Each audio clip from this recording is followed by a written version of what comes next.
and marble to show how. So those are different textured object or materials to show how different things like rivers and erosion has occurred in New York visually through art. So it's really cool. How she does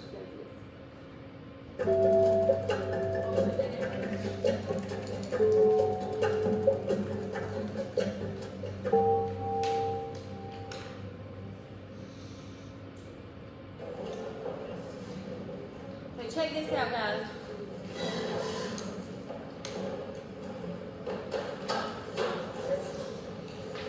So this is her It's all about being random, so you can't create any patterns, and you always have to switch up the distance and make a couple closer to each other.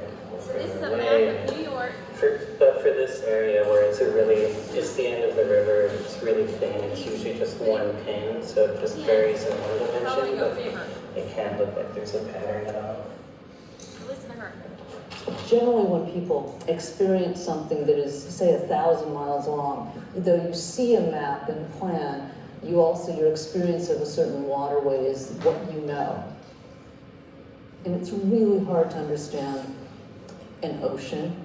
It's really hard to understand a river because, again, they tend to span borders. They tend to span so many different zones.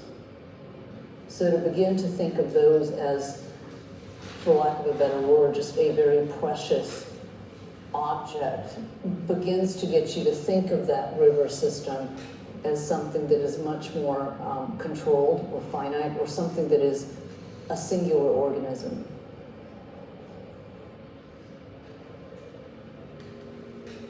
The show in New York will focus primarily in on New York.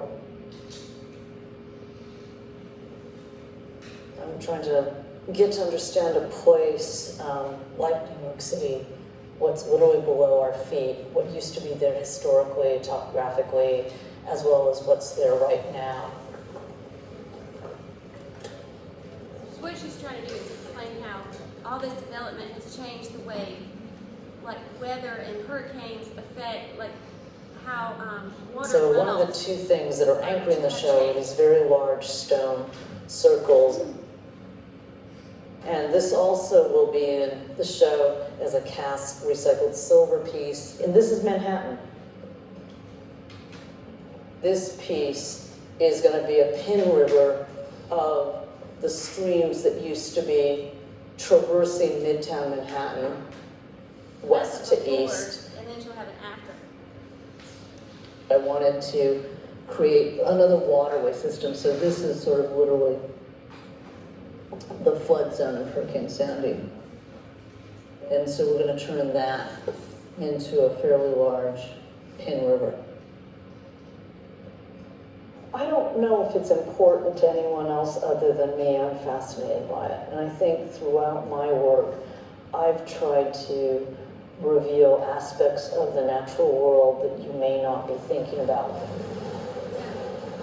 After Hurricane Sandy, we're becoming to be very aware of our water's edge, which is something Manhattan hasn't really focused on. And I think the discussions right now are, well, if we had not destroyed all the oyster beds, the oyster beds were actually there to mitigate a lot of the storm surge, or if the salt marshes were to come back, they're there as our first line of defense. Do we remember that this is what Manhattan used to be?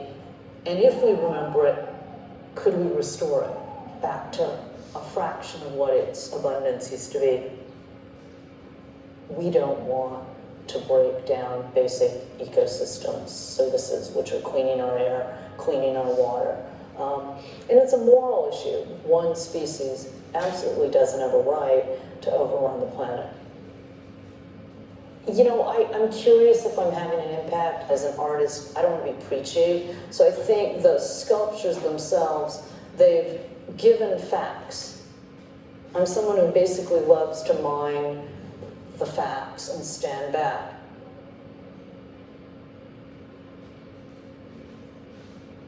if we forget what used to be, then we've lost an ability to really be sensitive to our surroundings.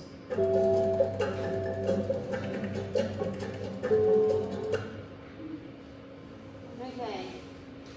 So, what do y'all think about Maya Lynn? That. Has anybody ever thought about our waterways? I mean, honestly, whenever you go, how many of you have like a creek in your backyard? You may have a creek. Does anybody ever gone and seen a creek or a river? Does anybody think past what you're looking at? Really? Okay, or where that river goes. You know, all rivers lead to the ocean. Okay. Has anybody ever seen the ocean and thought, well, where does that go? Okay. Have you ever looked at the globe and seen that it goes to the other, continents? Do you know what I'm saying? It goes all the way over there. Anybody ever thought about that? It just keeps going and going. So all that water that starts, behind your house goes way over there somewhere. Okay? So it's kind of interesting. But how many of you, was it Hurricane Matthew that happened a couple of years ago? Do y'all remember that? Did anybody have flooding that occurred at their house? Anybody? Did you have that? So guys, someone called.